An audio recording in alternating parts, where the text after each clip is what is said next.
Hi, it's Dr. Greg Jantz, founder and counselor here at the center, a place of hope. People pleasers, people pleasers. You ever feel like you're a people pleaser or that you know one? All right, here's what I want to share with you today. People pleasing is not about, I made a note, it's not about kindness. It's about really, truly, if I'm a true people pleaser, it's about avoiding conflict and earning the approval of others at the expense of your own well-being. That's a lot. Let me say that again. I want other people's approval at the expense of my own well-being. That's what it's about. Here's some common signs, telltale signs that you are a people pleaser. Difficulty saying no. A lot of apologizing unnecessarily. You've been around somebody like this, and all they do is they're apologizing all the time. And there's prioritizing other people's needs over your own. Other people's needs over your own. What I think is their need, that's what I'm going to try to attend to. Codependencies. I am codependent on trying to make this other person happy. That's a people pleaser. And so people pleasing and codependency certainly does go hand in hand. What causes a person to be a people pleaser? Well, boil it all down, and it's going to be low self-esteem. It's a person who has a great fear of rejection or a great fear of criticism. And this will drive this behavior to be a people pleaser. I don't want any criticism. I can't handle it. I'm afraid of being rejected. I'm going to be the one that takes care of everybody and everything. That's the thinking. Let me just mention too, culturally, there are some expectations at times for people pleasing. Some cultures promote more of this, even in certain roles, gender roles. This is what you do. So we've got to put this and kind of look at it through a cultural lens. What did I learn growing up? And then there's the trauma response.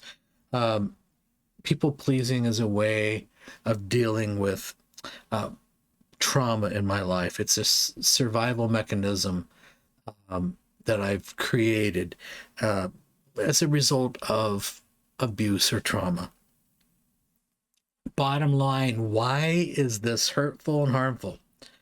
Neglecting our own needs, and I made a strong note on this, neglecting our own needs leads to burnout, resentment, and strained relationships. Burnout, resentment, and strained relationships. We know that long-term people pleasing, of course, it erodes your self-worth, your self-value, and people pleasing creates emotional exhaustion. Total emotional exhaustion. So as we look at this, and we look at 7 ways now to stop being a people pleaser. Number 1, you got to recognize the pattern. Okay, this is what I'm doing. I got to see it, get out of denial, understand it. I've got to learn what boundaries are. I've got to practice saying no to people at times. I may feel fault-skilled at first, but I got to practice this. And by the way, a boundary is not selfish. It's all about creating a healthy relationship. A boundary is those things that I can do and those things I cannot do or should not do. All right. I think we need to look at prioritize self-care. You've got to set aside time to care for yourself, whether that's going for a walk, whether that is private, quiet time, but you've got to integrate a new sense of self-care. And then number 4 here is stop apologizing. Just apologizing. Catch yourself and stop it. All right.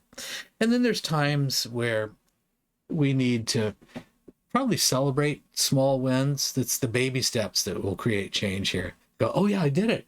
I said no, that wasn't going to work for me.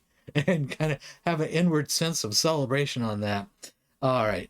I have to tell you, in 40 years of work, I've seen people pleasers feel total and immense relief when they start setting boundaries. I've got lots of good information on boundaries, and it really is life-changing, not only for the people pleaser, but for the relationships. Ultimately, everybody gets healthier. So, hey, there's more information here in the article as well. Such an important topic.